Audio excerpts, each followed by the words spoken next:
What's up, everyone? Welcome to another exciting episode of Acceptable Accuracy with Tyler and Philip. I am one of your co-hosts, Tyler. And I'm the other co-host, codename Hollywood. I love how you're embracing your code name now. I feel like you hated that at first, Yeah, I've kind of given up. or was annoyed by it, but whatever.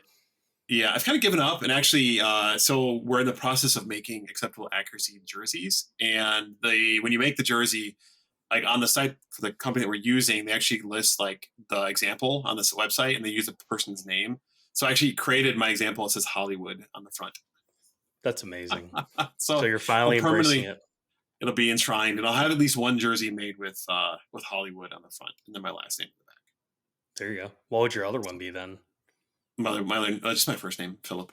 Oh, there you go. But cool. Yeah. Well, all right. And also, I am back from the communist country, Vietnam. So last week, Whoa. I thought you were in Swaziland. I don't even know what Swaziland is. It's in Africa. Oh, I have no idea. So when you mentioned that in the previous episode, I was like, I have no idea what that means. But yeah, I was on vacation. I was on a family vacation, went to Vietnam. It was very interesting to see what Vietnam is. Of course, my family is from Vietnam. I'm a first generation American. My mom immigrated to America after the war. She was actually born during the war, and she grew up in the aftermaths of the war in Vietnam. And eventually, it just got so bad to where they needed to get away. So she legally came to America. She is a U.S. citizen. She did it all correct. By the way, I got to preface that. Back in the late '80s, I believe, and it's just really interesting to go back to Vietnam, and I'm seeing like shrines and pictures, these and statues of Ho Chi Minh. Apparently, in northern Vietnam, there's a mausoleum where you can actually see his body. So we were gonna go to it, but then couple of things. My jeans were in the laundry. You have to wear long pants for ladies and guys. You have to cover your knees and basically be in like Sunday clothes. And then it was closed on Friday too, so we couldn't go anyway. So it was very fascinating. But either way, I had a great time. But it's good to be back here in America right now. I will admit I'm slightly jet lagged, but it's all good. But either way, all that to say, now we are talking about a very interesting topic, a topic at hand with a guest, actually. And actually, of our guests, if you would like to introduce yourself. Howdy, guys. I'm Andrew, Kilo Delta 8, Uniform Charlie Mike.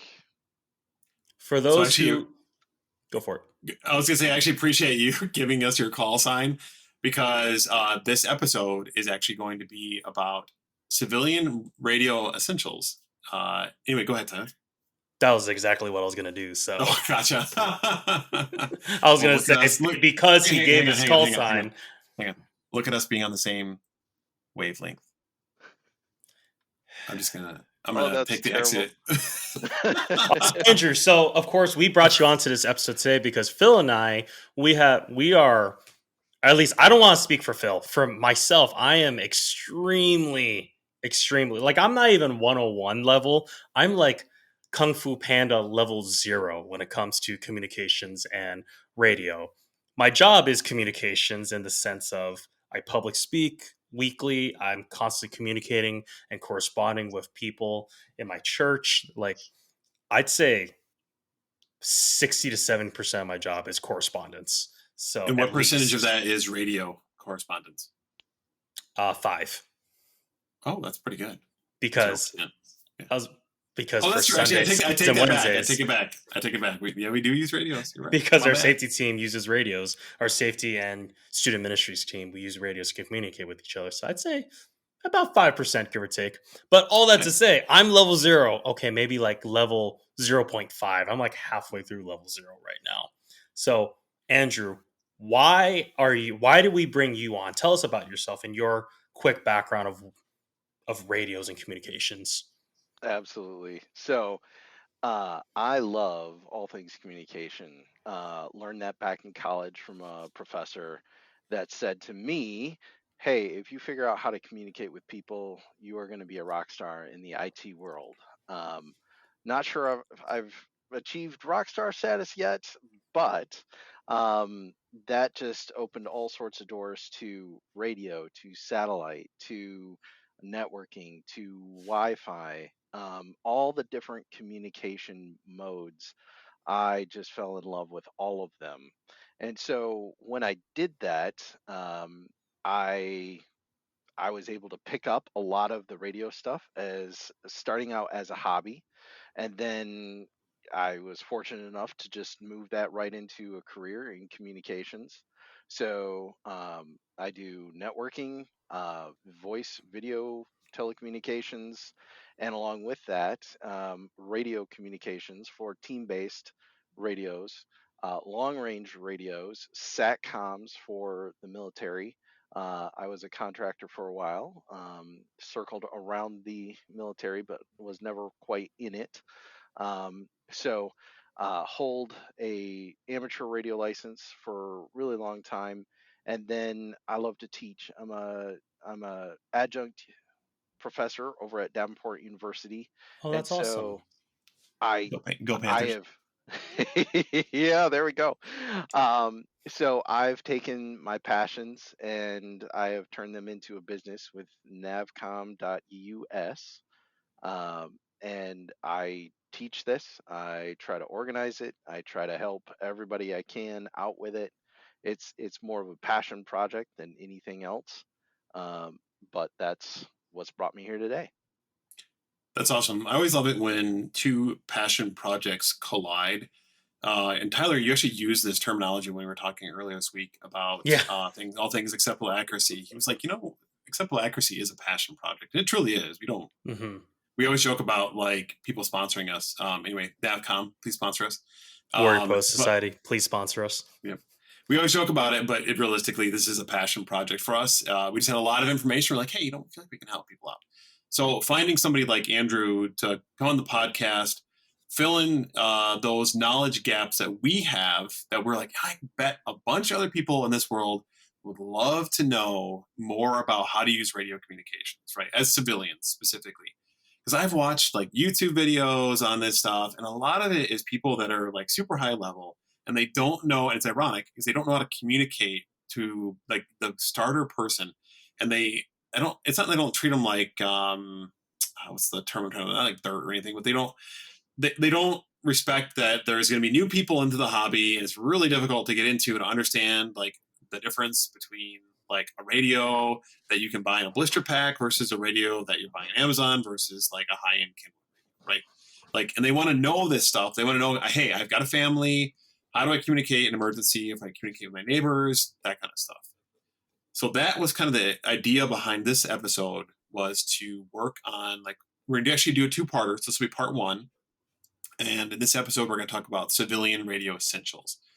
So we're going to cover stuff like, why do civilians need radios, different types of like FRS versus GMRS versus ham, the equipment that you can use, and then how do you program those radios. We'll cover in primarily episode one, and then episode two, we've got additional content that we'll cover as well. So it's leading. Oh, go ahead. Sorry, Oh, you're good. there's a story that I learned back in college as well. There's two kind of IT guys. There's the kind of IT guy that shove a pizza and a 2 liter under the door, and they're happy as clams for the next month until the pizza and 2 liter run out. And then there are those kind of guys who really thrive on the communications and can talk to the C levels down to the engineers and really communicate with everybody.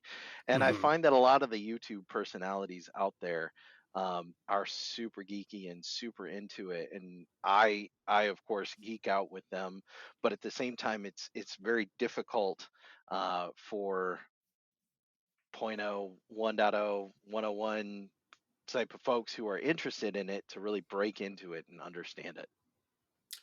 Yeah, and and I really appreciate that, and that's one of the reasons why I wanted to bring you on, because I knew that you had that passion to be able to teach other people and not just like talk down to them, right? Um, and I liked how you were talking about the like, your average person is going to like want to know about radio, right, and how to use radios properly, but they're like, we may geek out about certain things, but there's only like a certain level that they want to get to, right? Like they want to understand, how do I function with this? It's like driving like a car, right? Like people that drive every day, they need to know how to drive the car. They need to be safe to drive the car. They need to know where to go, the rules to follow. but they're not going to go be race car drivers, right? And I think the same thing kind of exists within like any other community, including firearms, but then especially within the radio community as well too. So they want to be able to, get in their Camry of a radio and then, communicate with other Camrys out there. Love it. That was a Love it. really bad example at the end, but Well, I was gonna say, sometimes you get into a topic and you're like, "Ooh, I really think I could get X gun, X vehicle, X piece of equipment, and it's going to do everything that I need it to do." But then as you get into it and you're like, wow, I didn't know what I didn't know. And it helps to have someone to come alongside you and go, all right, have you thought about this? Or what are your needs? What if you can tell me what your needs are, I can help you and say, here's some of the potholes to avoid, and here's some of the things to think about. that's awesome. I really appreciate that. And I think that's exactly what we're looking for in this episode. So thanks for that context. And kind of with that context, we've got a few questions that we kind of put together in advance of things that we wanted to figure people want to know. The first thing to kind of kick stuff off is, why do civilians need radios? Right? Like you see a lot of military using radios, police officers using radios, fire, ambulance, that kind of stuff, right? Like, and there's a reason behind using those for communications because they tend to be fairly reliable for the most part. Yep. But like as a civilian, why would I even need to have a radio? Yeah, especially us here as Americans, we just have our cell phones, right? Our cell phones are Right? super reliable. These black pieces of onyx are just phenomenal. I Oh, for love sure. them. They're They supercomputers in our always work. pockets. Yeah. They always work. They're super convenient. They do everything. There's an app for that. Absolutely. So why do I need some sort of arcane radio for communications? Well, let's take that example from law enforcement and military. So where does military operate? It doesn't necessarily operate near the coolest cell tower. So when you're talking about, some of us like to get out into the woods and touch dirt, as one of the phrases that are out there says. And so when we get out past the cell signal limits, so to speak, then all of a sudden you start to think about, well, if I can't just pick up my cell phone because I don't have signal, or maybe the cell phone died because I ran out of battery because I'm using my GPS like it's going out of style, um, that becomes another requirement. Law enforcement, they need faster communication than what you can have with a cell phone. So if I said go, you guys dial each other, how long does that take? You know, Hmm. 2, 3, 4, 5, 6, 10 seconds to establish a communication channel between you guys. So law enforcement needs to have that in a much quicker fashion. So radio provides that speed. So that's another thing. So non-permissive environments, non-cellularized environments, and then speed of communication. And then think about also why law enforcement rely on radio, which is their second thing, reliability. It doesn't necessarily rely on cellular towers, which rely on power. Uh, that are powered instruments that we use. And I think nowadays, as weather events become more substantial, that weather tends to be a bigger factor in our lives than it was when we were necessarily growing up, or in the regions that we live in. We had a banner year here in Michigan for snow. Thankfully, that didn't include ice, but when it does include ice, all of a sudden lines snap, crazy stuff happens, and then all of a sudden you have power go down. And if you take enough of the power down because we've had a significant weather event, then the little black onyx in your pocket tends to work a lot less. That brings me to my third point that I really want to say: why do we need radios in our lives? um, I can walk over to my neighbor, or I can do this, or I can do that. We've seen several events throughout the past 20, 30 years where either cellular networks or telephony networks, telephone, the old landline type stuff, failed on us. And one of those was Mother's Day way back in the 80s, when everybody wanted to call and wish their mom happy Mother's Day, and it brought down the telephone network. Oh and wow. then and then we've had Timothy McVeigh with the bombing that happened there. The whole area, everybody wanted to figure out, hey, are you okay? And there are more modern day mechanisms such as Facebook going, hey, are you okay? Yeah. That's a more modern day mechanism. But at the same time, if I decide to call Phil and say, hey, I know your house was pretty close to that, you okay? Phil might be at work, and that's perfectly fine. That's great. But at the same time, if everybody decides to do that at once, there's not enough capacity on the network to really handle all of that. So we've seen outages in the past when when events go sideways in society and in a geographic area as a whole. Yeah. So those are Even kind of the as reasons to have radio. Yeah, no, I'd like to kind of add on to that. So leading up to our podcast, I was actually talking to somebody today because they knew I was going to record a podcast today. I was telling them that we're going to be talking about radios, and they gave the example of they're from North Carolina. What just happened in Mm-hmm. North Carolina back in September and October? The Yes. massive hurricanes that just hit that basically utterly destroyed Asheville. Their homes were destroyed. Their bridges were destroyed. They had to Yeah. evacuate. Some people were landlocked. And of Yes. course, cell towers are down. There's no power. So they actually were like, I wish we had radios. I wish we had water, food. So it's just another way to kind of get that fine line of prep and paranoia. But it's true. Like, you're going to have to be able to do that. Like I said, I was just in Vietnam, right? And I'll be honest, I contemplating letting my phone be a dumb phone while I was out there. And unfortunately, I couldn't because I needed my GPS. I needed to make phone calls. I needed to be able to text. I needed to be able to, most importantly, communicate with those I was with. I will admit, if I was able to have radios and if I didn't have a girlfriend, then it probably, I probably would have just let my phone just be a dumb phone, just leave it at the hotel. 100%. The other example I think too that is probably more like common usage, and we've actually used this as a group of like individuals and friends, is just from a communications perspective. If you go out on a hike, right? Yep. Like the chances of being in the woods now, cellular networks continue to improve, and you could do a sat phone, I suppose, if you wanted, but you're not going to outfit your whole family sat phones. It's a lot cheaper to outfit them with radios and then have them like trained in using radios, right? So it does kind of help, like if you've got kids and you want to make sure, like, hey, that they go off somewhere that they can always get a hold of you if they need to. Put a radio in their backpack or their back pocket or their jacket or whatever it is, and then have the radio on so you can call them back home or whatever. That was one of the examples I thought of as well for more of a common usage. And then even the match that Tyler and I go out to, that's in West Virginia, there is no cell signal at all.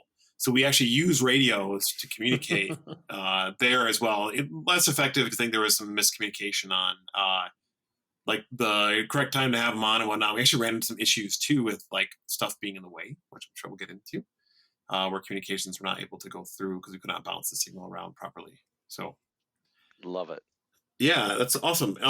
So definitely a lot of like a lot of usage for like your average like civilian and any prepared civilian. It's just another like line of communication, right? In like a happy-go-lucky world, you're going to continue to use your cell phone 99.9% of the time, or some electronic communication device. Yes. And if I could offer Mhm. an interesting thing that I heard a long time ago. So let's say you have a fire in your backyard. What's your first thing that you're going to go to? Hose, water, Hmm. grab Fire your extinguisher. hose, Extinguisher. Yeah. Yep. Hmm. grab the hose, put it out. Your backup is fire extinguisher. But depending on how big that fire is, your backup may or may not be able to do it. So then your tertiary is what? Now I got to call someone and I get the fire department involved. So, we have in our modern day lives, we have things that help us, this is primary. I'm just going to grab the hose and we're going to take care of business. But I also have that backup fire extinguisher just in case. I think that applies to the gun world. Why do I have a Yeah. gun? Because it's a tool in our toolbox that help Mhm. us solve problems when we have those rare problems come up. Mhm. Is it your problem solver? Your Glock Bodie? You don't just carry 3 phones with you? An iPhone, an Android, and a flip phone? Yeah, man. A burner phone, yeah. 3 Ooh, burner phones, bro. That's oh, right. yeah, you're getting a little close to home there. That's awesome. But So, I guess stepping forward real quick, if that's okay, I'm familiar with being radio adjacent. We're gonna use that term, right? Yeah. I'm familiar with the different forms of radio communication from, like, there's FRS, GMRS, and ham is like what I'm aware of. What the heck are these things? What do they stand for? And like, what's the reason? Like, why would I need to use one or the over the other? Can't I just go buy a radio from Amazon and then like just pick a channel and go? I love this. This is a great question. So the answer is more nuanced, if I can use that word. The short and simple answer, and you can stop right after this if it satisfies your need, is to go grab an FRS blister pack of family. The mobile part is silent, but family mobile radio service. Those are meant for families. They are also meant for very small geographic areas. Now, everything within the radio space is tied to power, and power creates space. So think about our cell phones. Cell phones are tremendous. They're awesome. They work pretty much wherever we need them to work because the infrastructure is there to help. However, think of FRS, GMRS radios as Wi-Fi in your house. So if you set up Wi-Fi, some of us are who are really geeky set up really nice Wi-Fi networks to stretch into the backyard, and sometimes maybe neighbors, depending on where we are. If you're my cottage up north, I've set it up for my cottage and the neighboring cottages, and a larger area. So I want us to apply that Wi-Fi idea to radios. So when you start with the lowest common denominator is FRS, then we bump into GMRS. GMRS is more power to the same channels as FRS is. And then ham radio kind of really blows the lid off the 50-gallon bucket and says, all right, you really know what you want to do, or you really need more power, or there's a lot more options on the table. So normally when we think about technologies, we do smaller steps. Like, mhm. hey, we start with this, okay, kind of the mid range is this, and then high level is this. With radios, you got this smaller end stuff, FRS, GMRS, and then the FCC, the gods that rule over wireless and radio communications in general, just pretty much took the lid off the bucket and go, okay, you guys just have fun in your own little playground, do whatever you want to do, and keep the noise down if you would. But Uh, that's that's kind of what we're thinking about there. So, um, what I'd like to reframe the conversation a little bit in is when we're talking about FRS, GMRS, ham radio, it's more like, what do you want to do? So, a question that I get asked a lot is, hey, my sister lives X miles away, and if the world ends, or the tornadoes come or the ice storm comes, I want to be able to pick this up and call her and see if she's okay. Great, wonderful scenario. Your FRS radios are not going to do that. But are your GMRS radios going to do that? It all depends upon how close you are. If you're down the street from your sister or, significant person that you want to contact, yeah, that'll probably work. But if you're 250 miles away, 4 states away, well, I live in Michigan, my sister lives in California. Whew, we're gonna have some deeper discussions to think about. And as with everything, we need to probably get some training, get some licenses, go down the rabbit hole even more. But I'll bring this back around to FRS. If you want to go on a family trip and you got 3 cars worth of people, go get a blister pack of radios and just throw them in the cars. It's great. And then you don't have to goof around with the cell phone and someone's trying to answer another person's cell phone and it doesn't have face recognition. It's just instant small geographic locations. Same thing with camping. Throw them to your kids, let them run, and if they have a problem, tell them to queue up on the radio. Hey, Dad, There's a bear. there's a bear. What do I do?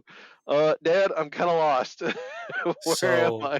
speaking of that, that's actually a really great thought that you brought up because I even think of right before I left for my trip to Vietnam, I was just at a kids camp for our church. It's a big camp where multiple churches go to it, but we Yeah, have what they call at the camp they call sponsors or just volunteers or those who come with the kids.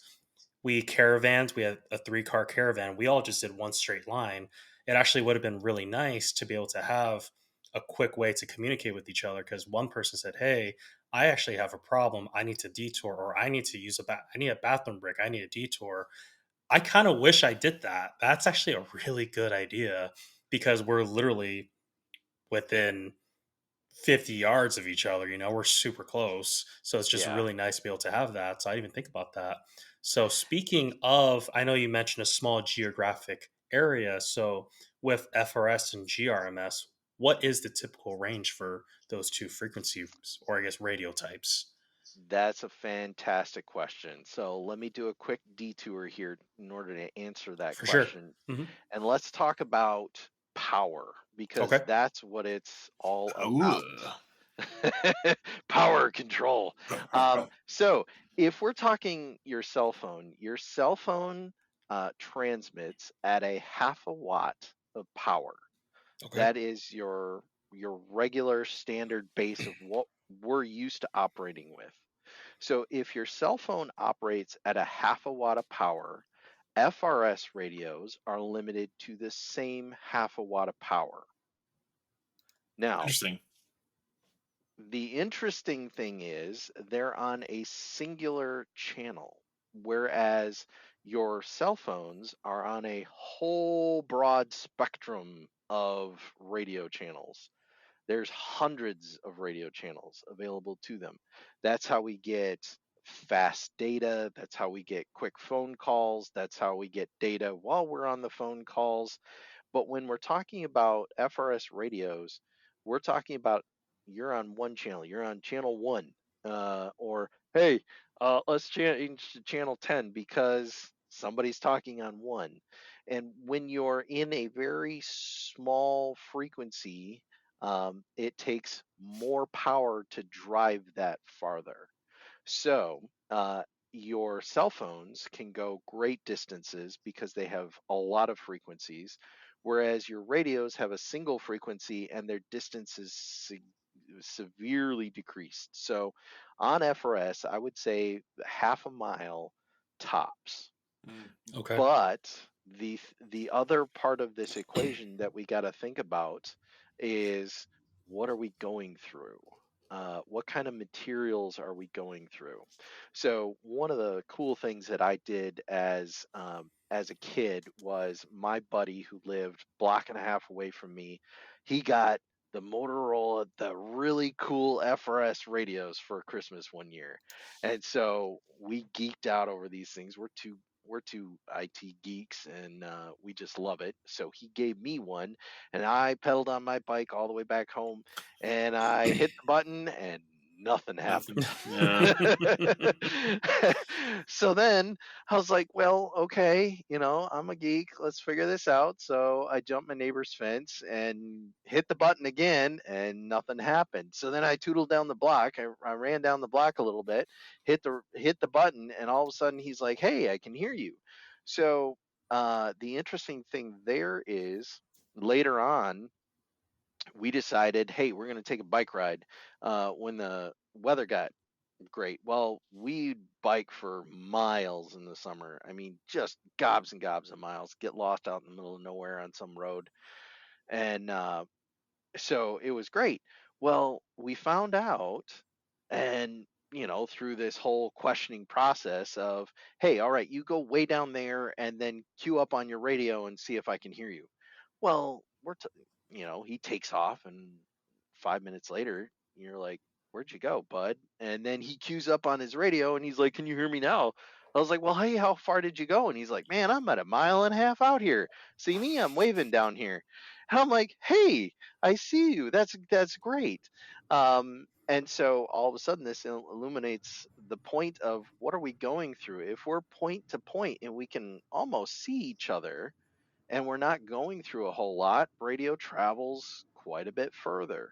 However, if we're trying to smash through some houses with drywall and 2x4s and lots of nails and asphalt roofing and stuff like that, um, then that range gets to be considerably smaller.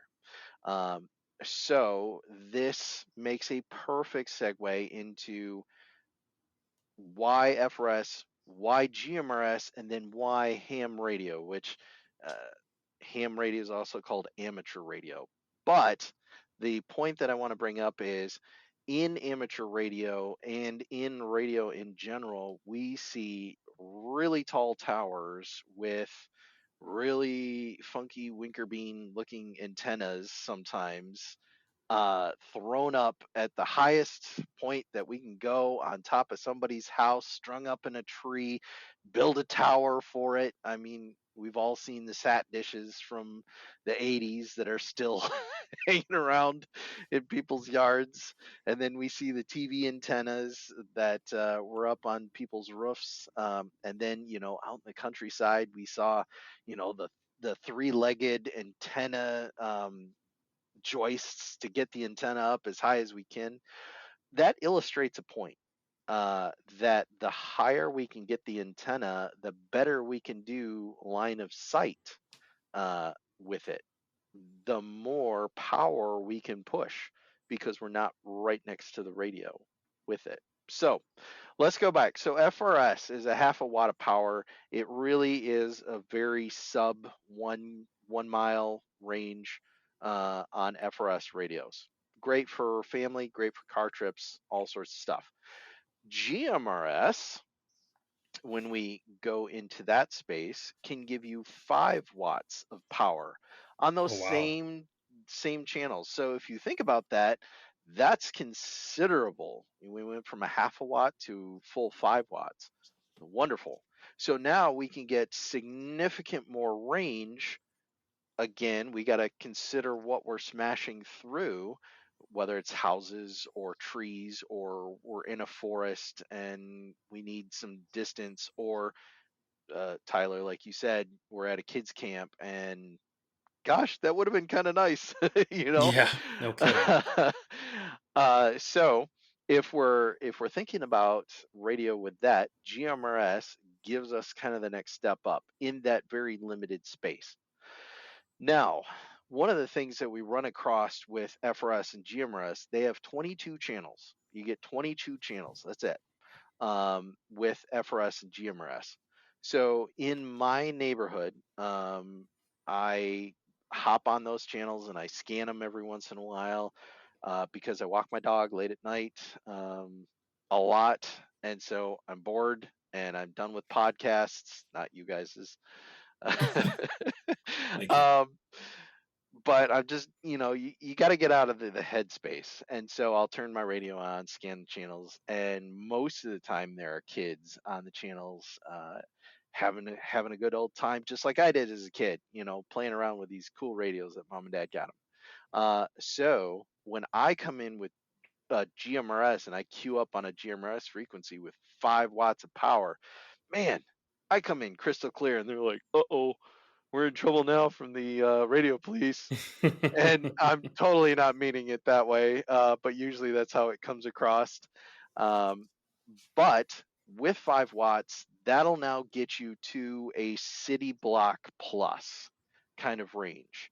That will get you a lot more distance if you're out in a forest with wood, primarily as a blocking material. You even get a lot farther than that. We're talking 2 to 3 miles at that point.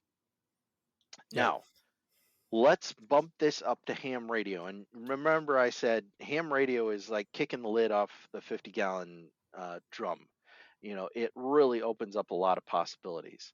So now I can transmit with anywhere from 5 watts on a handheld radio to, now we're going to talk about different kinds of radios, which can, they're plugged into our cars with mobile radios, or they're plugged into our house current with, the desktop base station type radios.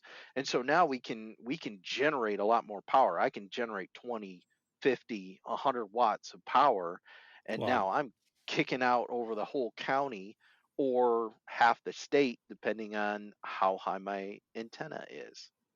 So why FRS versus GMRS versus ham radio? It's power, and what do you want to hit? So I'll kind of leave that there, and we can slipstream into Yeah. the next. So I guess my question is, of course we're comparing. You're talking about like the different steps going from FRS GMRS to amateur radio. So you mentioned earlier how FRS and GRMS are the same 22 channels. Why wouldn't someone just skip FRS and just go straight to GMRS? What's That's stopping exactly them? what I was gonna ask. It's a good question. Ironically enough, Phil, I feel like we've been on the same wavelength because every time like you take a question, Yeah, I was like, I was yeah, literally about to say that. yeah, yeah, yeah. That's It's happened it is three good. times already, It's which is great. it's it's because it's the questions that like us like non-radio folk have for radio folk Hmm. like Andrew. So So, Exactly. but all that to say, so go for it. Please answer that question because clearly Phil and I are asking it. Absolutely, absolutely. So why the FRS versus the GMRS? Why not just Hmm. skip to the GMRS? So let's take this back to the Wi-Fi analogy. If Hmm. I set up Wi-Fi at my house, what do I really need? I'm in a shoebox of a house. I really only need 1 or 2 access points. I go hog Yep. wild because I have a pool and I want the Wi-Fi to get to the pool, even though my My wife man. drops the phone in the pool. But they got hey, we want waterproof phones for now. So yeah, that's oh cool. boy. But Yeah. hey, we want the Bluetooth tunes out by the pool, Hmm. right? So that's one reason to kind of blow off the top on the power and increase the power because you want more range. So let's take Wi-Fi in my house versus Wi-Fi at the business. Tyler, we could even take your church as an example. Your Yeah. church is considerably larger than a house. So now we need to actually think about what we're doing with Wi-Fi. We need to increase it. We kind of need to move it around.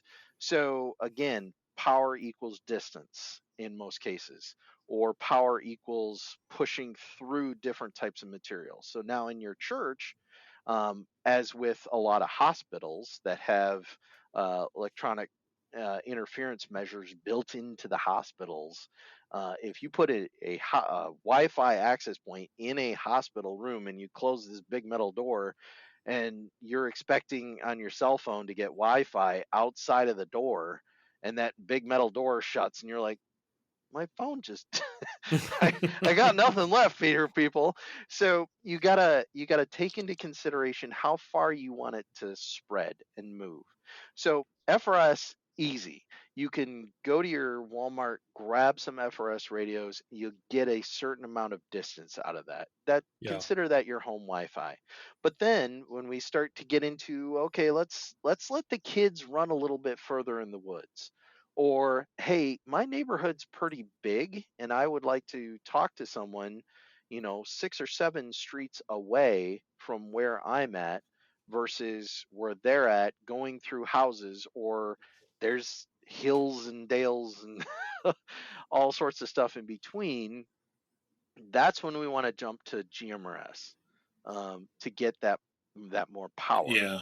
So I guess the question I would have is, why not just like go to maximum power when you're always transmitting, right? Like, what's stopping me from doing that? Absolutely nothing Yeah. other than the radio. So let's talk about this in ease of getting at the radios. So So you so can I can go go to and use I go use just a ham radio if I want to. Like yeah. nobody's gonna stop me. I'm gonna queue up. I'm gonna chit chat all I want, and no one's gonna come after me. Yes, and sort of more along the lines of no. I guess my question is, I know that there are some regulatory requirements Yeah. Oh yeah. behind like GMRS versus like amateur radio, and you can't. Not everybody can just use GMRS and amateur radio Great frequencies. segue. Great Yep. segue, though. So, when you start using more power, one of the fun things that used to happen with ham radio guys is that the folks around them used to complain pretty vehemently that every time someone clicked up on a radio, their TV would kind of do weird and wonky things, because this was back in the days of broadcast TV. So, with more power comes more responsibility. With great power comes great responsibility. No, that's not my dad advice of today. um, but with great power comes greater responsibility. And so the FCC, again, the gods that regulate the radios here in the United States, have said, all right, so if you're going to start bumping up in power and get into GMS, you at least need to have a license. You don't really need to go through a test or anything like that, but you need to pay for a license in order that we know, this area is getting saturated with people who are at least trying to use more power. And then when you bump into the ham radio aspect of things and you can use 20, 50, 100 watts of power, you need to be respectful of what that will do to people and the environment around you. So then the FCC comes in and says, all right, you need to take a test to be competent with using radio. So just like for us, we gotta take a driver's ed test. We gotta go through a class to figure out driver's ed, and then we gotta take the test, and then hey, we got our driver's license, right? And then once you get your driver's license, you start driving and you kind of realize what you didn't realize, which is, eh, you know, all right, we're here on the road, but now after a year of driving, I know more than what I did right after I passed my test. I'm more comfortable with it. And now I can not necessarily push my limits, but I'm comfortable operating within the system that is there. So So regulation, yes. yep. Go ahead, Phil. No, I was just gonna say, so it does sound like like you said, there are some restrictions on like what if you want to communicate. Like the bigger the area of communication, basically, like the more restrictive or more work you have to do, like within the FCC's licensing, right? Is that Yes. pretty accurate? So Yes. it would probably be pretty correct to say that based on your radio needs as a civilian, which goes back to your examples of like, am I needing to communicate on a hike? Am I needing to communicate in a group of cars traveling together? Or am I looking to communicate a few blocks in a neighborhood? Or am I looking to communicate in like a city or maybe even like, like multiple states, right? So in that regard, basically your needs for that would dictate the type of requirements or like certification that you would need to get through the government. Is that Correct. accurate? That is So then 100% accurate. So then, like, let's say if FRS is going to work for me, I'm not even going to bother to get anything beyond that, right? Now, I would argue that most people, that you really want getting radios, GMRS is like a minimum, just because of the additional wattage, additional distance. Yep. But if you really want to go far, then you're looking at your ham license, right? Which is more difficult to get, Yep. obviously. But again, if your needs are great, then the time spending to get those, the training needed is going to increase as well. Yes, indeed. Um, so one thing that a lot of us, both in the tactical community and in the preparedness community and in the, community like neighborhood community or church community or things like that, we think of radios in a lot of team-based ways. Like, hey, I've got Yeah. a church security team. When you start to think about radio with more power and transmitting further distances, you think less about a team of individuals and more, how do I communicate with other individuals that are out in the world, who may also be on these same frequencies? So how do I communicate cross country? Well, if I'm going to communicate cross country, I'm not just going to queue up on my radio and go, hey, anybody out there? I'm trying to communicate with usually a certain individual, a very specific individual. So less team, the further distance that you go.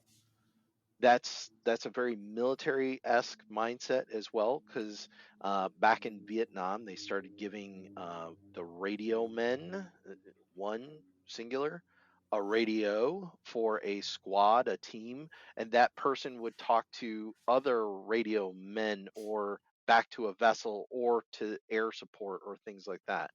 So less team, more specific. Gotcha. That makes a lot of sense. And I think that's where a lot of people get kind of hung up too, and why I wanted to dig into that specific subject is like, you don't have to go and get your amateur radio license unless you want to communicate at like a pretty like wide distance, right, or long distance in order to get there. Correct. So something to consider to figure out what your needs are. Yes. So which I guess goes into our kind of our next subject, and one of the things that people always like is gear and equipment, right? So Oh, the fun part. yeah, and honestly, because there are a lot of options out there for radios that you can get, and each radio has different capabilities, right? So we talked about the FRS, the GMRS, and then the amateur radio or ham radio, and radios will function within that space, right? Like, well, just because one radio is set up to work as a ham or as a FRS radio doesn't mean that it can also do ham, though. Like, technically, maybe sometimes it can. Yeah. The legal boundaries on that is a little weird because it's about putting power Mhm. behind it, that kind of stuff. Yep. But so okay, let's say that I am a family that likes to hike and I want to get FRS radios. What am I looking at for, like, do you have recommendations on FRS? Because a lot of the times, like, you'll buy them off the shelf in the blister pack and they break like 2 days later. That is indicative of all FRS radios. Oh, fun. Unfortunately, that is the case with FRS radios. So typically, you can pick up a pair of FRS radios for 80 to $100. I recommend Motorola's. There's Mm-hmm. different ones of the Motorola's for FRS, but those tend to break less frequently because they have the Motorola brand name behind them. They have the electronic engineering of Motorola. They're not just, Motorola sent it to China to be rebranded. That tends to be um, a thing within the radio space. We'll talk about that in a minute here. But if you're going to get FRS radios, go with Motorola. Gotcha. I appreciate that. We use some of that with the church as well. We use some Motorola's, and that seems to have worked out pretty well with us. A lot of times, we'll get into the additional commitment here in a second, but these are Yeah. clarity issues and whatnot with, like, talked about earlier with FRS. So I guess things also get a little bit weirder when we start looking at GMRS, and like ham radios, right? So Yes. specifically, most of the people that are listening are probably going to look at handhelds, so which we kind of covered the FRS for Motorola. If I'm looking at getting myself, I want to take that step up, right? I want to go to getting my GMRS license, and maybe down the road look at getting my amateur radio license. Can I just go out and buy a Baofeng off of Amazon and then use it, or is there something else that maybe costs maybe a little bit more, but something that may work a little bit better? Yes. Fantastic question. Fantastic segue here to really open up the wide world of radios. So, if you're talking GMRS, again, this is under that FCC bucket of, Hmm. hey, we realize you need more power. That's fine. Just sign this, pay $30, and here's the ability to transmit more power. But they would really like the radios to be GMRS designated radios. Yep. That is, the legalities around it are quite, they would, in the spirit of the law, get a GMRS radio, stick with a GMRS radio. It's limited to those frequencies. That's just fine. Now, let's bump into, hey, can I go grab a Baofeng? Absolutely, you can go grab a Baofeng off of Amazon. Thankfully, we live in the United States and we can go do that.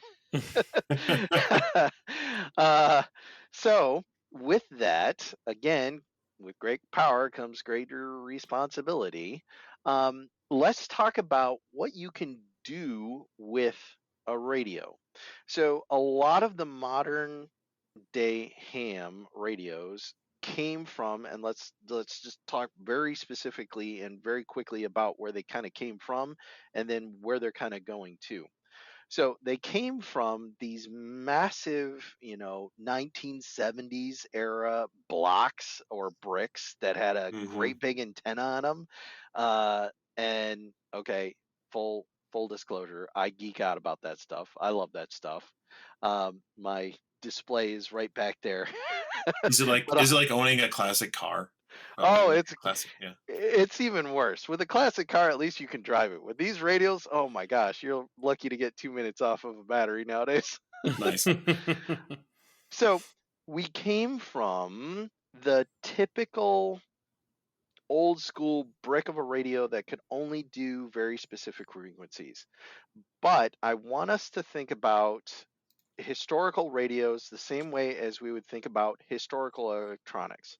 So if we think about calculators, watches, where did those typically come from? Japan was a massive producer of consumer electronics that were just fantastic.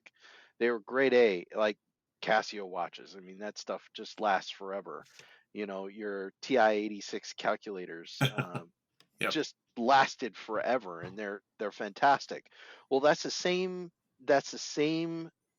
world where radios were born out of. So you have companies like Yaesu and ICOM. Those are big names within the radio space.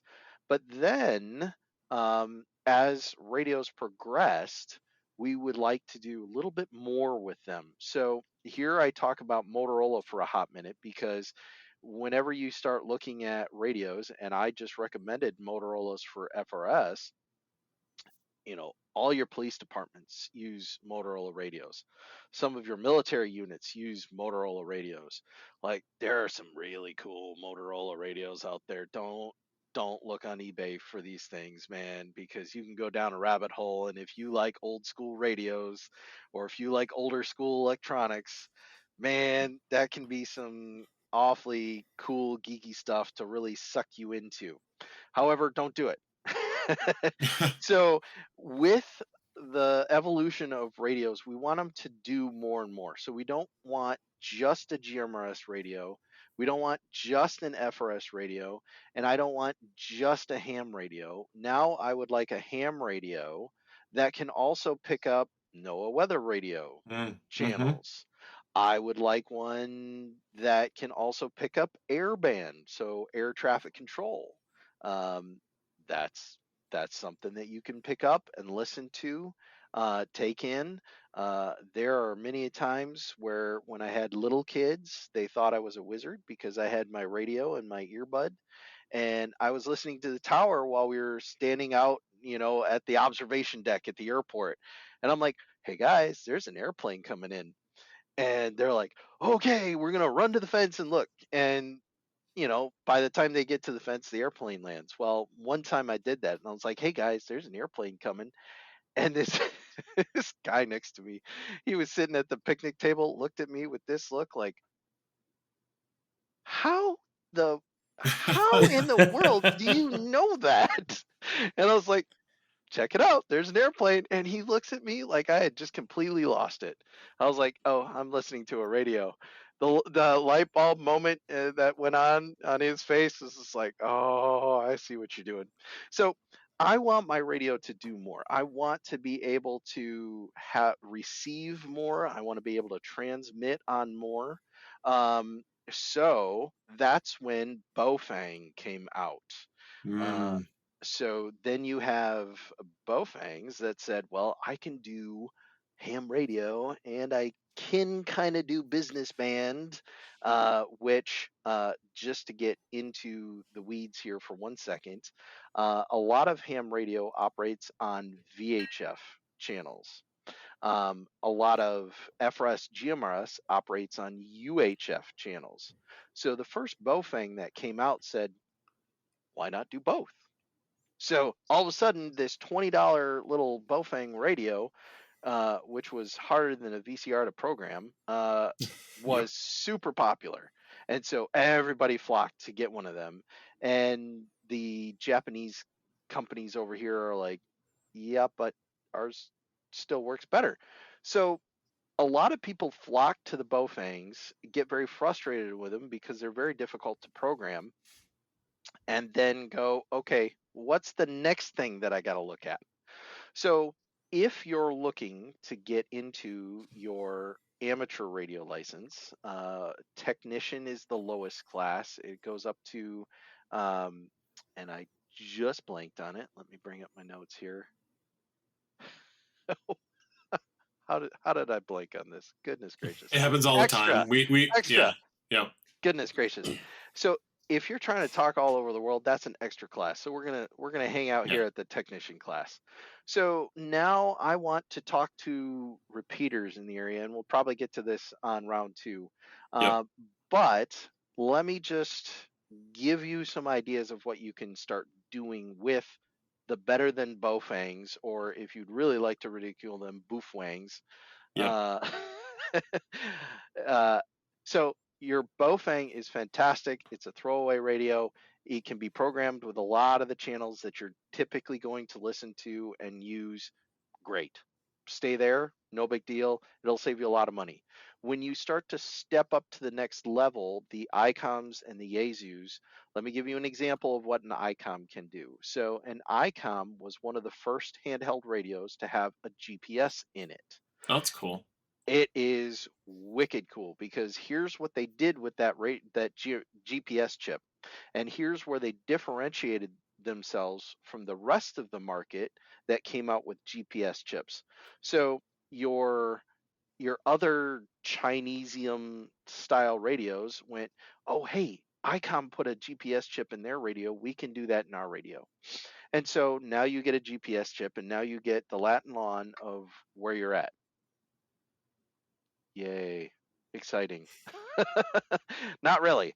But ICOM said, we're going to put a GPS chip in our radio, and then we're going to take the entirety of the list of repeaters that is in North America, that when you register a repeater in North America, you are required to give its geographic Latin lawn of where the antenna is.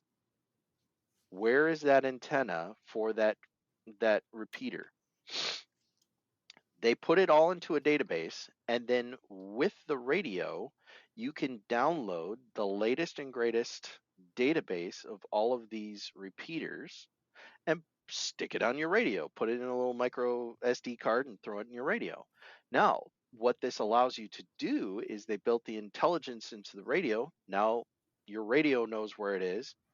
It can say, which one of these repeaters in your area would you like to talk on? So that is what ICOM did to really step up the game.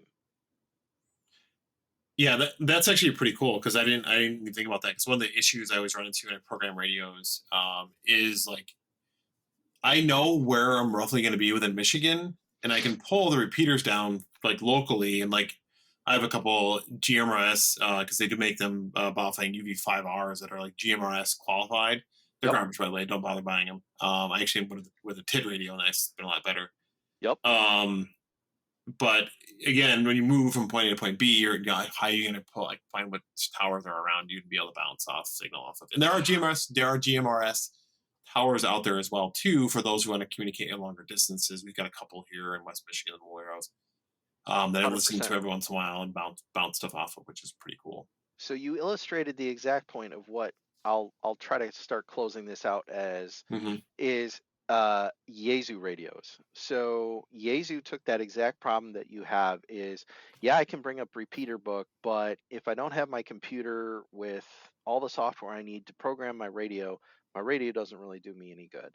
Mm-hmm. So Yaesu said, okay, we're not going to do the whole GPS thing. Like, that's cool, but we really don't think it's necessary because we're going to solve for the problem of let's make radios easy to use. And so their interface to use this radio is significantly easier than your Boofwangs or your TIDS or your, Alliance or Alliance or Ocean or Wuxin or your Chinesium style radios. So they actually focused on making the radio significantly easier to use.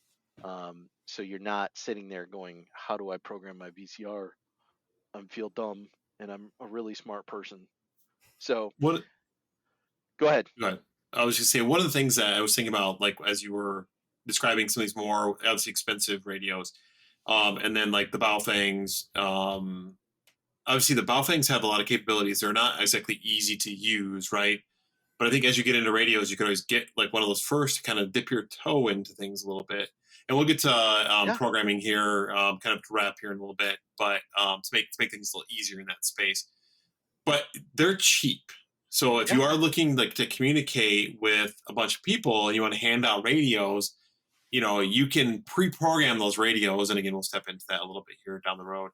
Yes. But you can hand out those radios, those cheap radios. So even if you buy a cheap Baofeng to begin with, you could then step up to, a Yaesu or whatever, and then put that as like a backup radio or as a radio that you would hand out to your family members or your neighbors or whatever.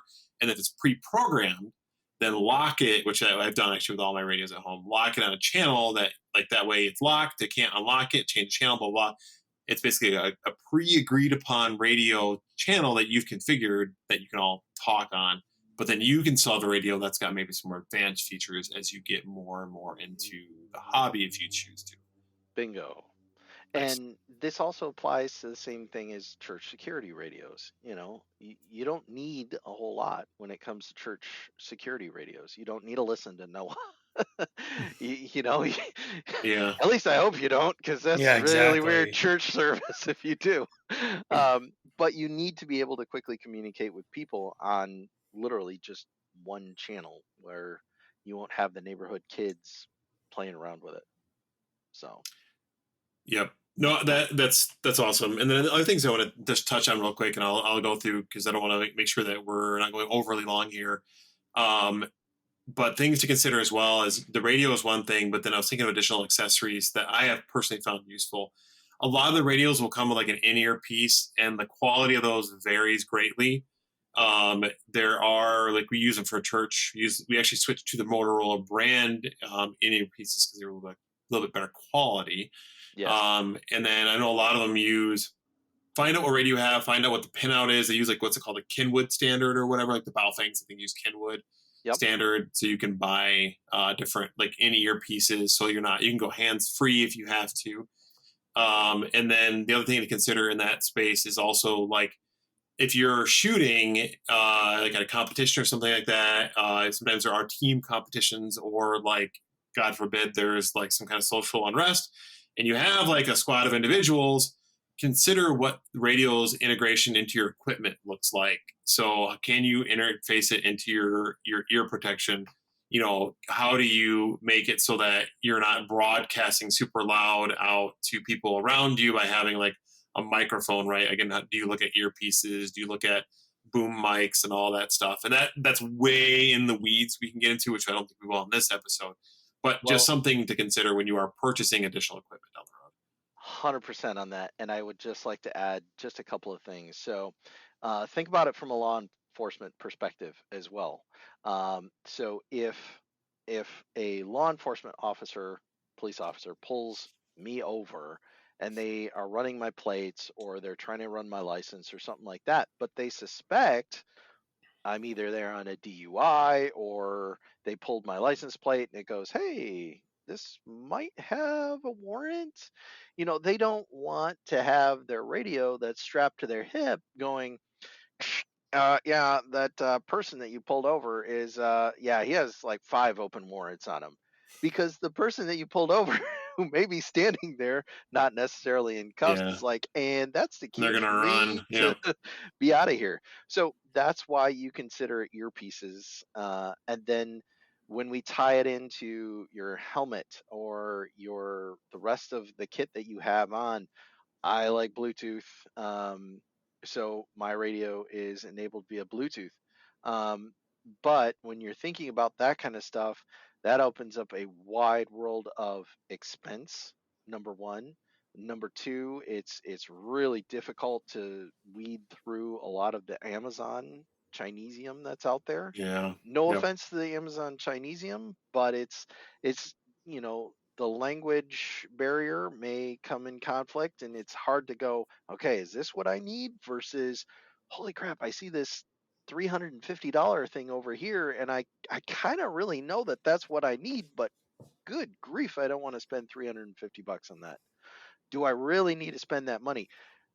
Just shameless promotion. That's kind of where I've set up NavComm.us to come into that mix and go, if you want helmet comms, go with this kind of setup. Or if you want just Bluetooth setup, just think about these kind of things. I'm here from more of an educational perspective than to sell a lot of gear and do this. Again, passion project.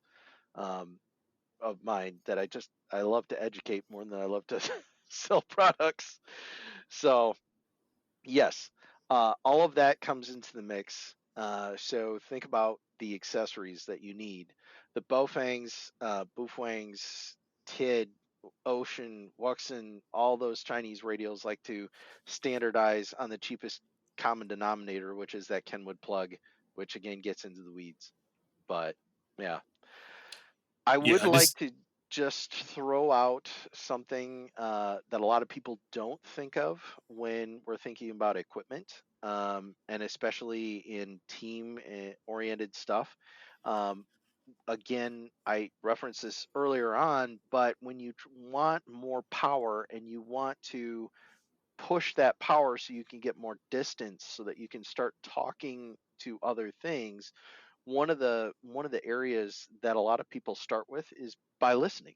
I don't need to chat people up. I do enough talking during the day. I don't really need to get on a radio and go, I have got to talk to somebody tonight. That's not a dying need of mine. But where a lot of us do get into the mix is listening. And one of the radios that is fantastic for doing that is the ICOM 705. hmm, This is what I would consider premium tier radio.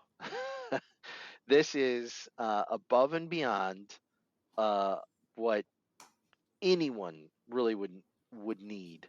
Uh, but if you're considering in any shape, way, or form of going down the rabbit hole of radio, if you're going down the rabbit hole of prepping, if you want to be more of a informed citizen of the world, if the world decides to go south, this radio will give you a ton of capabilities, not only with the the frequencies and channels that we've kind of already talked about, the airband, the NOAA, the VHF, the UHF, FRS, GMRS, all of that kind of stuff. This gives you capabilities far beyond to listen to a lot of different spectrum that's out there. So frequencies, long range, that kind of stuff that happens far beyond the common user. And I really classify myself in that common user bucket of, I think in teams. I don't necessarily think of great distances. I don't have a whole lot of people cross country that I need to talk to that I'm not going to just pick up the cell phone and go, how you doing? So I just kind of want to throw that out there to Yep. give a little bit of inflection point between thought patterns. Yeah, and I guess you talked earlier too about, and moving on to the kind of the last item I want to cover before we do close out, and we'll just touch on it briefly. Um, when you're looking at buying some of the cheaper radios, one of the things that you pointed out was that they are more difficult to work with right out of the box, right? Because you're like trying to program the unit by using like, a 9 key with a few other buttons around it, right? So it can be Yep. kind of a pain. So one of the things that I learned on pretty quick, and I work in IT as well, and I think most people nowadays will be able to relate to this because they're working on their radio versus like a computer or a cell phone. One of the things that can kind of help bridge the gap a little bit on the cheaper radios for like a Baofeng or a TID radio and a whole host of other radios that are in the list is the ability to actually program that radio on your computer and then copy the configuration down to the radio itself, Yes. right? So there's a free program out there called CHIRP, which I found extremely easy to use personally. And again, goes back to the whole squad like idea of like, hey, I can pre-program. I can create like a default template for all my radios that I can drop on my radios. I can pre-program and I can hand out those radios. I've actually used Chirp to create that template and then program like Tyler's radio, for example, because he's like, hey, I want to get to this channel. I don't want to like hit the button and type in the frequency each time. I just need to know, is this FRS whatever? Is this GMRS whatever? Is this, whatever radio station is? Am I on a repeater or whatever it is, right? So I was able to use Chirp to be able to do that. And then one of the nice things is with Chirp, it does integrate with Repeater Book. So if you want to add the repeaters in your area, you can easily pull those all in. It's pretty straightforward. You can actually modify the configuration of the radio itself. So you can, if you don't want to like turn on the light super bright or you want to turn off like any noises that the radio itself may make, you can turn a lot of that off inside the configuration as well too. And I found that Chirp does a really good job of making something that's difficult to do and simplifying it down to like a GUI interface on a computer and then uploading it to your device. And I'll get your thoughts on it here in just a second. But in order to do that, you can't just go directly to the device. Typically, you have to have some kind of intermediate cable. Baofeng has their own cable that you can purchase. Imagine there's like a standard. You need like a USB device that connects in, and then it does like a conversion over to a COM port, which then goes over to the anyway. But I have a TID radio, for example, that's just direct USB, right? Yes. So it's super easy to configure as a result. And that's actually one of the reasons I went to that from a configuration or that radio from what going forward to using, just because it was a lot easier to mess with instead of having to get the right driver and all this stuff. So you've kind of hit a big nail on the head, and it's one of the things that I touch on in one of my classes is how do I program my VCR? I keep harping on this VCR thing. Tyler, I'm sorry, but What's a VCR? I knew you'd say that.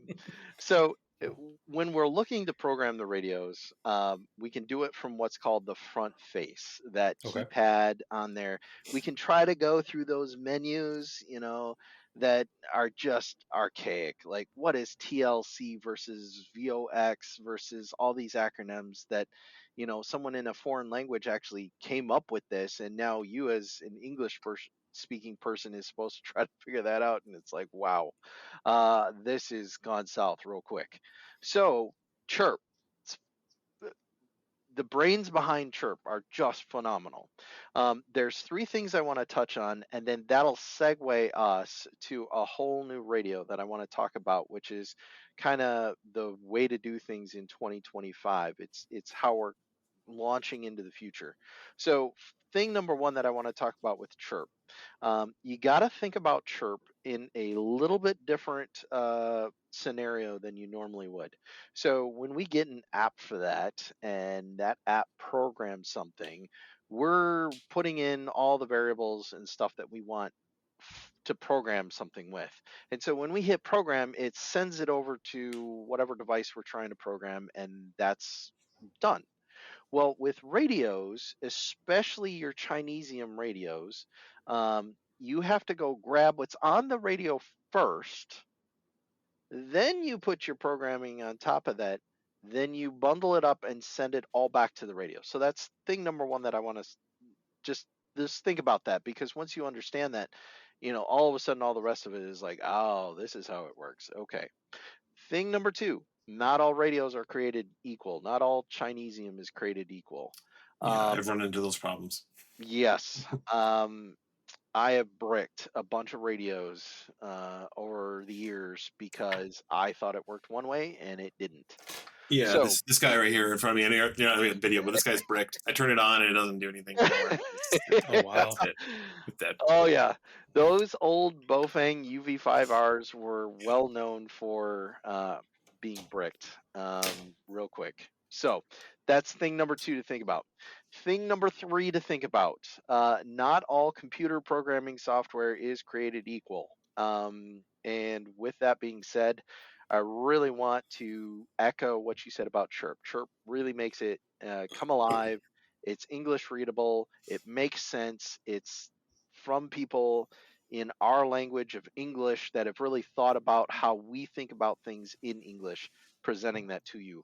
Now, a lot of the Chinesium radio manufacturers will offer you a program that they've made to help you program their radios. So, Wuxen, TID, a lot of these different manufacturers will do that.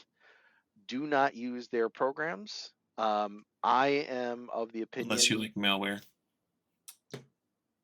Yep. I mean, interrupt you, but like it's Chinese, it's probably gonna spy on you. Well, it's Chinese, and sometimes the Chinese programs aren't made particularly well either. So there's malware concerns, there's spying concerns, but they also might just blow up your computer and just try to install something that really wasn't written very well, and then all of a sudden you're sitting at a blue screen and you're like, well, that escalated quickly. So I go by this rule of thumb: if I can't program the radio in CHIRP, I don't get the radio. Mm-hmm. So, and then point two of that topic: not all programming cables are created equal either. Yes. I have a whole doggone box of programming cables, and it is a mess. Now, let's just put it this way: the Chinesium side of the house has this problem. The Motorola side of this house has this problem. It's just something in radios where you, instead of having a Mac with a bunch of dongles, you have a radio with a bunch of programming cables. Sorry, I will go there. Such a dumb name, man. Best advertisement ever in like the 1990s.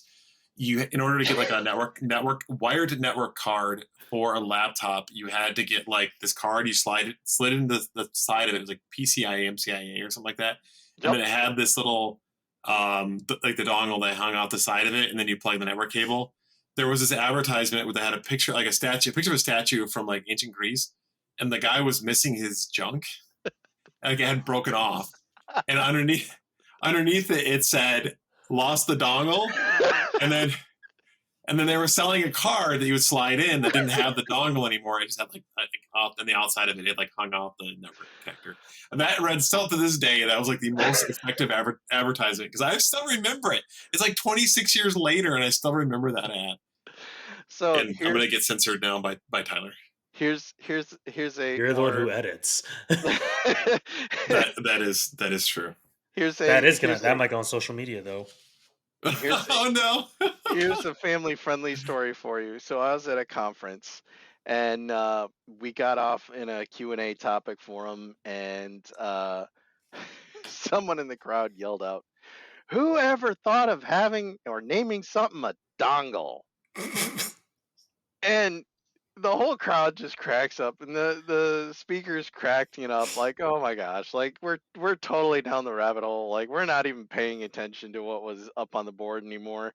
But the funny thing was, this little old guy with a cane starts making his way towards the front, and we're all like, "Oh, he's out of here." And he goes right up to the podium, and he starts going up the stairs to get onto the stage. And he's now going across the stage. And he comes up and he kind of shoves the speaker aside. He grabs the mic and he goes, "But you all remember dongles." He goes, "That's because I'm the one who named them." Yeah, Wow, just And you're so I like, love that. "Oh." that's funny. Oh man, So it's that's funny. So I very quickly to kind of just in addition to that, of course, once again I'm going Do to you have a mention my do you have trip. a do you have a do you have a dongle story too, Tyler? I do not have a dongle story, but I do Ah. have something very similar to it, dongle adjacent. So once again, I was just in Vietnam, and would you like to know the name of the currency of Vietnam? It's the dong. It's the Yeah. Vietnamese dong. Yep. And I shared that with my staff team, and they could not stop laughing. And they're like, I guess I'm just not mature enough to know to not laugh at the word dong. So Yeah. There's so many directions I can go in that, but I'm gonna leave that be. yeah. exactly. All right, so We'll moving joke on to about it chirp, after huh? the. Yeah, So I just and I know real quick. So I want to just wrap stuff up because we try to keep things about right around an hour or yep, so. So just go ahead and finish up your thought here, Anthony. yes. So let me finish it up with, here's where we're going in 2025 with radios.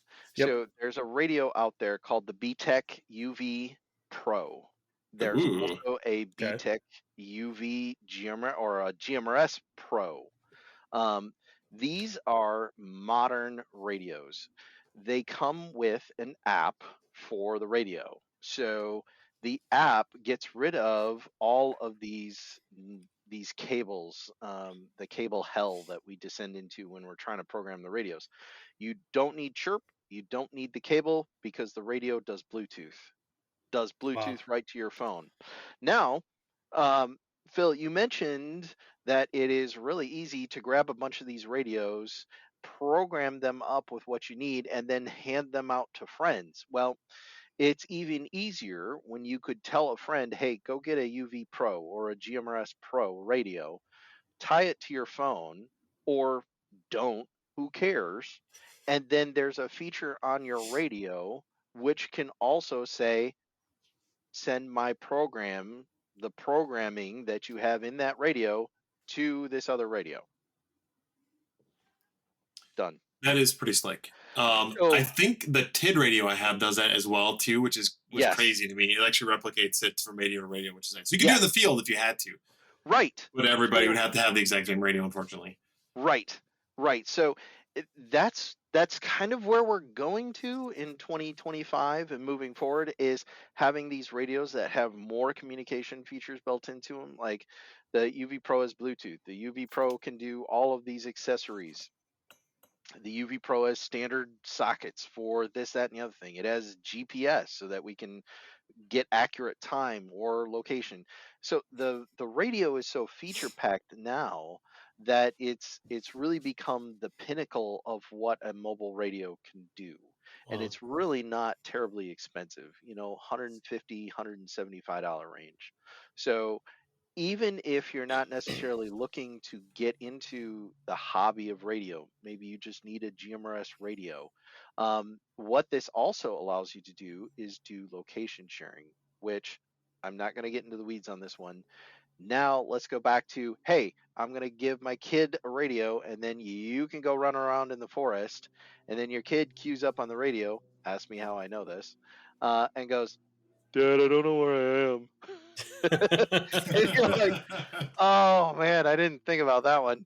But now that these radios can do location sharing over radio, and you can send programming over the radio, you can now pull up your cell phone, which there's an app that ties in with the radio, and then you can see where your kiddo is at. So it's kind of this 2025 vision of what radios can do.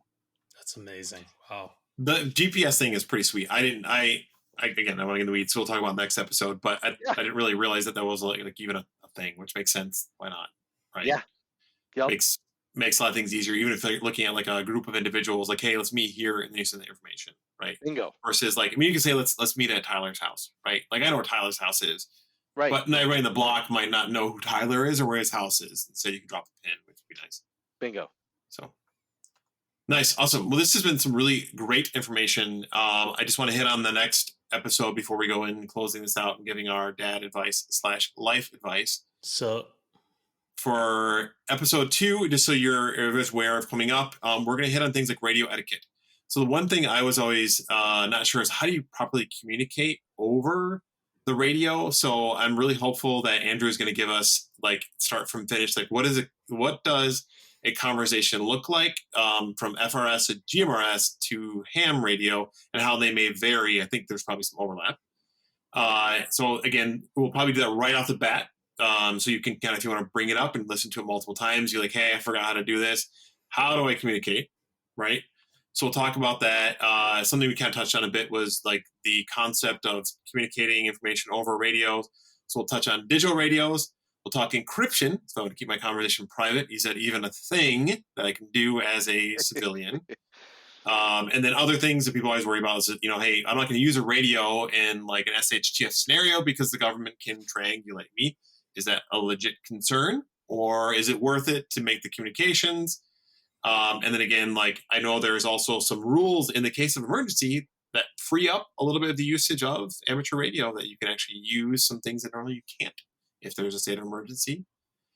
And then again, keeping this like radios running in a grid down scenario. And then we'll also end on providing some additional resources. And Andrew will kind of give some concepts and ideas around NavComm and things that he can assist with if you really want to get down the road with that. And ending this episode, because I am the one that's currently talking about our next episode, Tyler, how would you like to kick us off with some life advice, sir, as we so close this episode off? So of course, when it comes today's episode was all about communication. So my life advice is going to be based off of that. So when it comes to communication, whenever you're having a communication with somebody else, especially if you, the most important thing is making sure you're on the same page. And something that I have learned is that when I'm trying to communicate with someone, especially if there's conflict, is I need to be before I can move forward in that conversation, I should be able to repeat what the other person just said at their satisfaction. If I cannot do that, that means I am not properly listening and we cannot move forward now because we are on two completely different wavelengths. So that is my life advice. When you're communicating with someone, be sure to be able to repeat that to their satisfaction. I like that because there are many times where we think we're saying one thing, but the other person that we're talking to, or the people we're talking to, are picking up a totally different vibe, right? Exactly. And there are things that help with that, like we can't always do in-person communication, but body language helps a lot with those kind of things and picking up on that. But Hmm. sometimes people, they have to close their mind off to having a communication right off the bat, and that makes it tough to be able to actually cover an item that may be important, but they're like, no, I'm done. I'm not having this conversation right now. That is a true story. Cool. All right, Andrew, Tyler. you're up, man. Yeah. What you got for us? Owned. All right. So I know earlier in the episode I said with great power comes great responsibility. I know I said I wouldn't, but I'm gonna stick with that. As a parent, as a dad, you got a lot of power. Hmm. And with that becomes a lot of responsibilities. Don't shirk them. Again, it goes back to communication. How do you communicate with your kids? You know, me even giving you the eyebrows, can be perceived as a negative consequence. I'm going to die type scenario, depending on, your kid. I have four of them. So one of them, I give him the eyebrow and he gives me the eyebrow back. That's my United States Navy SEAL.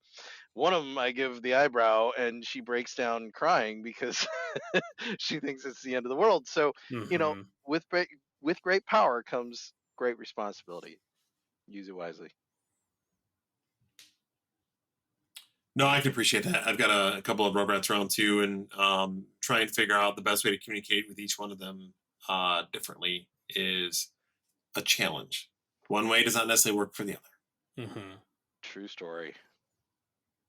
All right, Philip, what you got for us? Oh, Andrew's got to pick who gets to go next. Oh my goodness. Well, since Tyler already went, how about you, Will? Wow. All right. So my advice is learn how the sausage is made. And specifically, the idea behind that is if you, there's sometimes you just don't need to know, right? You're like, okay, you take it as gospel and you move on, right? But there's something that our pastor says really stuck with me was assuming complexity, not ignorance, right? So just because somebody like comes off as like I feel like they don't know what the heck they're talking about, it's maybe because they don't have the clear picture to give you yet. So again, talking about communication, uh, and it's sometimes if you can be aware of that fact, you'll kind of understand where they're coming from. But if you have the opportunity to see how things work behind the curtain, see how the sausage is made, which is like, again, people don't necessarily want to know how it's made, right? Because it's a lot of complexity to it, and it may not necessarily be a beautiful thing. But learn if you can. I was at our sportsman's club today helping set up with the stage design. And when I go into a match, I always show up. I know that there's work being put in to get these stages up and running, but you don't realize how much pre work is done, the hours put in, Hmm. before they even get to put the stage on the ground. And then the stage itself has to be built, which requires a lot of physical effort, right? From a lot of hands, many hands make light work. And then they have to check the stage for safety, for rules, and then obviously like you want to make sure that the stage is fun. So hopefully you build in the fun at the front end and then you have to make it safe going from there, right? So after being at the club today, helping set up, I really realized just how complex getting everything to work within the rules, again, within makes sure that everything's safe, right? They're measuring, they're literally pulling out tape and they're saying like, hey, this is within the distance that we as a USPSA organization feel acceptable to have steel at, right? And you may just like eyeball and think, yeah, that's okay, but no, they're actually checking it to make sure that Hmm. they are like somebody doesn't get hurt, right? Again, so just wrapping that up. Again, learn how the sausage is made if you can, and then assume complexity, not ignorance. I love it. Yeah, that's awesome, man. I've written that down. Awesome. Yeah, with that, Tyler, do you want to close us out officially with all the things that our listeners should do? Cool. Well, once again, thank you everyone for listening to another exciting episode of Acceptable Accuracy. Andrew, I love how this is just part one because you are just a wealth of knowledge, man, and I know. I'm you like, are a yeah. fantastic storyteller. I I can't Yep. remember if appreciate you it, mentioned guys. this before during the pre show or during because I know you mentioned that you like to tell in stories, but I love how for me as a preacher, as a communicator, the purpose of stories, the purpose of illustrations is so you can take someone from the known and take them to the unknown. You're creating that bridge so you're able to help them. So I love your stories. I've actually been taking notes because I'm going to use this for later on. But all that to say, we're really excited. Thank you again. We're really excited for part two of this series about civilian radios and communication. So everyone remember to like, comment, subscribe, give us a rating, email us at acceptableaccuracy@gmail.com. Somebody actually did recently, so I got to forward that email to you, Phil, because I think it's Oh, that's actually someone cool. who's interested in being on the episode, someone who we actually Oh, do fun. not know. So I got to forward that to you. But all that to say, thank I you, like everyone. surprises. And what's up? I like surprises. I'm like looking Yeah, forward to this now. yeah, exactly. So remember to hit the notification bell as well if you're on YouTube. And that is all I've got. Thank you, everyone. And we will see you next time. Awesome. Thank you, everybody.